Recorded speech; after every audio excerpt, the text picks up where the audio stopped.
Hello, this is Thermochemistry 106, and this is all about coffee cup calorimetry and no specific assignment with this set of notes. So we're just going to start off with a description of coffee cup calorimeters.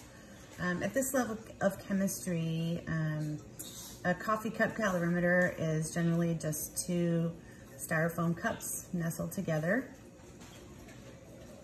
And we use the double cup situation for insulation so that there's not heat lost outward into the environment.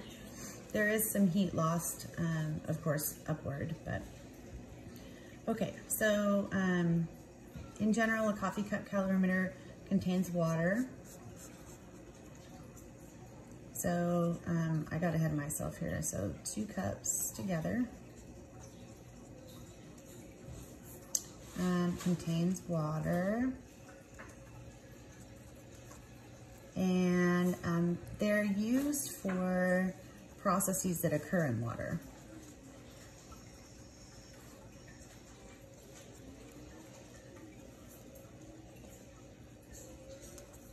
Used for processes that occur in water to determine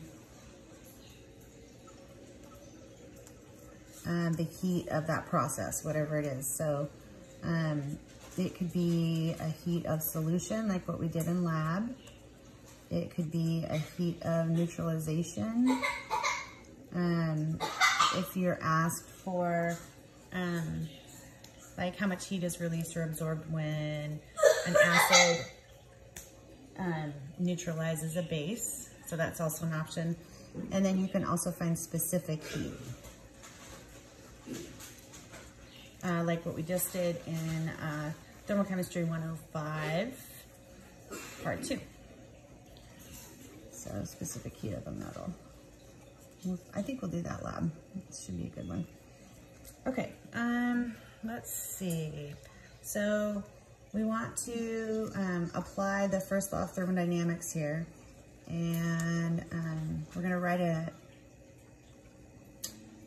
expression that says the heat lost by the system or gained by the system is equal and opposite in sign to the heat that's gained or lost by the water. So usually this is the question mark, and these values are known. So we just do the math to find these, to find what's the heat lost by the system. So we're going to go back to our same equation, that delta H or Q is equal to MC delta T. So we would say opposite heat of the system is equal to MC delta T. Now, this mass we have to be really careful about, that this can be the mass of water. If it's a solution, it would be the mass of the solution. Sorry about my son. He's opening a bag of chips really loudly.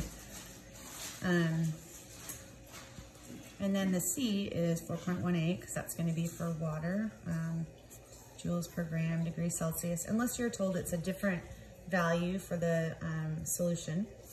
And then, of course, this delta T is always T final minus T beginning. So we can kind of use this expression to solve for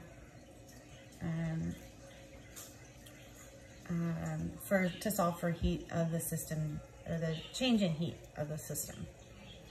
So I think I'll stop there for this, and then I'll come back with part 2 for an example. Okay, thanks.